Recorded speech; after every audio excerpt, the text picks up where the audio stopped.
그럼 지금부터는 12시 보통에서 현재 시장 수급이 쏠리고 있는 섹터 세 가지를 한번 짚어보도록 하겠습니다. 오전장부터 반도체 장비주들은 강했습니다. 삼성전자에서 좋은 소식이 들려오면서 지금 삼성전자를 더불어서 삼성전자 향수해주들도 움직이고 있지만 장비주들은 여전히 강한 상승 탄력 유지하고 있고요. 방산주, 가축 전염병 소식이 또 들려오면서 관련 종목들로 수급 확인됐습니다. 하나씩 짚어보도록 하겠습니다. 네, 엔비디아 퀄테스트에서 중요한 단계라는 소식을 전하면서 반도체 투심이 지금 개선되고 있습니다. 최근 반도체 소부장 종목들로 저가 매수세가 들어오면서 오늘도 장 초반부터 관련 종목들 강세를 보였는데요. 현재 미래산업이 상한가에 안착을 했습니다. 여전히 상한가 풀리지 않고 있는데요. 올해 3분기 영업이익이 흑자를 달성하면서 호실적을 발표했습니다. 미래산업 여전히 상한가 거래되고 있고요. 또 최근 주성 엔지니어링이 회사 분할 계획을 최종 철회하면서 투심이 개선되고 있는데요. 또 중국 수출 호조로 3분기 호실적을 기록하면서 강세를 보이고 있습니다. 지금 시장에서는 서버용 메모리 칩에 대한 수요는 여전히 견조하다라면서 지금 저가 매수세가 유입되고 있는데요. 하지만 소부장 기업의 주가 향방, 결국 메모리 기업의 투자에 영향을 받는 만큼 메모리 수요의 촉각을 곤두세워야 합니다. 우리 노광민 매니저님. 지금 삼성전자 HBM3 퀄테스트 진전 소식에 반도체 섹터 지금 강하게 또 수급 유입되고 있습니다. 장비주들은 오전장부터 강했는데요. 신규 접근 유효한가요?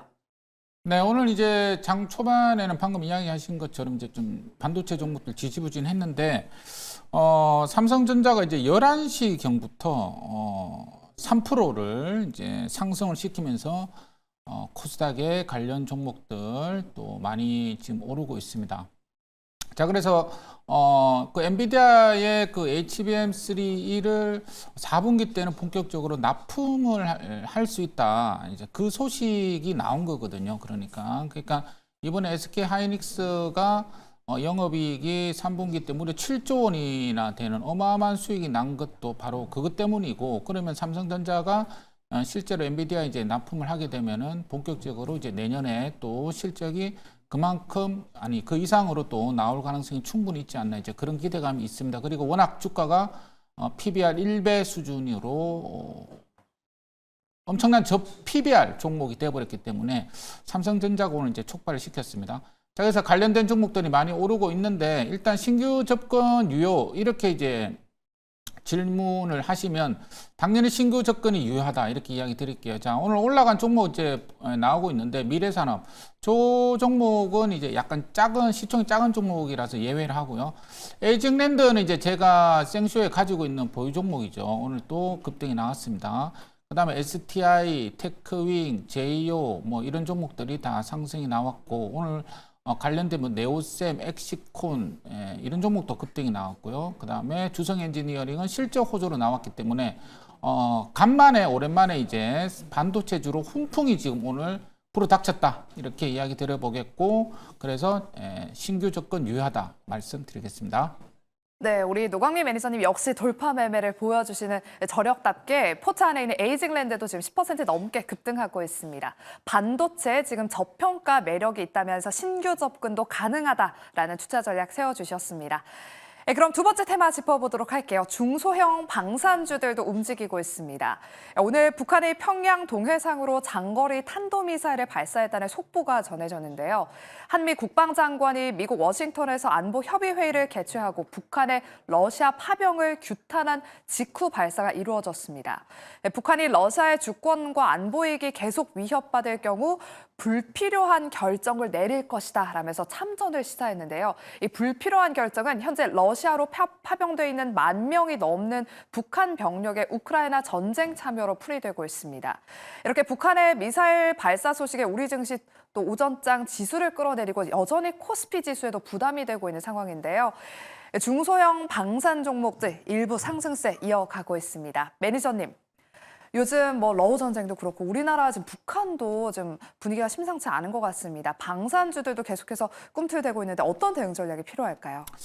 방산주 그러니까 이제 좀 나눠봐야 될 것 같아요. 방산주가 있고 전쟁주가 있습니다. 방산은 실제로 자주포라든지 이런 거를 이제 납품하는 하나에어로, 현대, 로템 이런 종목이 이제 방산주가 되겠고, 전쟁주는 또 따로 있죠. 전쟁주는 이제 테마주로만 움직이는 종목입니다. 휴니드, 빅텍, 퍼스텍 이런 것들이에요. 그래서 방산주는 오늘은 좀 버티고는 있는데 이 전쟁주들이 급락이 나왔습니다. 그래서 오늘 북한 이제 이 장 시작 전에 북한이 또 미사일을 쐈는데 하도 많이 쏘아대 가지고 우리나라 주시장은 사실 덤덤합니다. 덤덤한데 사실은 걱정이에요. 왜냐하면 우크라이나에서 북한의 어떤 그 전투 소식이나 아니면 뭐 이런 게 앞으로 어떻게 진행될지 모르고, 만약에 이제 러시아나 북한이 힘을 합쳐가지고 우크라이나를 영토를 전부 다 회복해가지고 우크라이나를 멸망시켜 버리면, 그죠? 그 우리나라도 상당히 영향을 받을 수밖에 없고 북한이 또 자신감을 얻을 수가 있거든요. 든든한 백이 이제 러시아가 있다는 이제 그런 거로.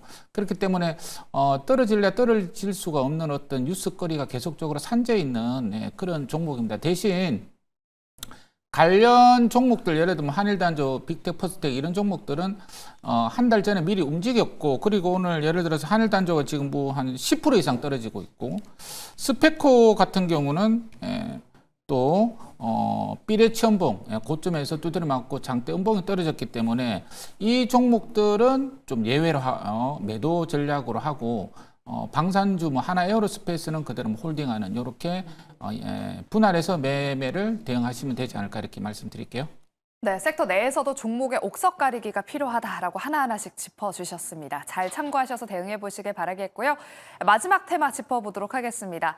오늘 테마성 짙은 종목군 안에서 올해 가을 처음으로 국내 가금 공장에서 고병원성 조류 인플루엔자 확진 사례가 나왔다는 소식에 시간 외 거래에서부터 관련 종목들 움직였습니다. 지난 5월 경남 창녕군에서 AR 감염 사례가 나온 지 5개월 만인데요.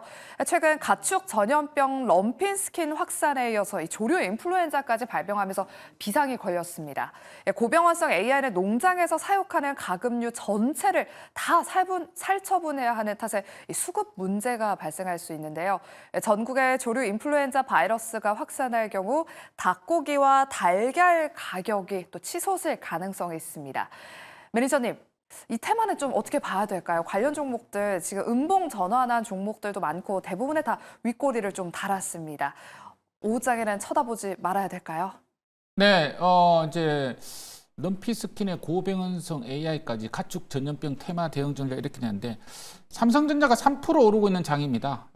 가축 전염 테마는 쓸데없는 테마가 된 것 같고요. 쳐다보지도 말자, 이렇게 좀 이야기 들어보고, 시총들이 다 500억짜리입니다. 이 500억짜리 매매는 있잖아요. 10만이 알 수 있습니다. 어떻게 움직일지 아무도 모릅니다. 그리고 오늘 또 보시면 어제 시간외로 이제 이 관련 종목들이 이제 시가로 급등이 나와서 오늘 장중 시가로 떴는데, 떠가지고 음봉이 어마어마하게 떨어졌습니다. 자, 그렇기 때문에 지금 이런 종목은 일단 할 때는 아니다, 이렇게 이야기 드리겠고, 반등 시에 매도하자 말씀드리겠습니다. 네, 이렇게 오늘은 노광민 매니저와 함께 현재 시장에서 수급이 쏠리고 있는 테마 3가지, 12시 투자 전략까지 함께 들어봤습니다. 오늘 이렇게 3가지 섹터가 움직이고 있다는 점, 오후장 흐름은 어떻게 나타날지 끝까지 지켜봐 주시고요.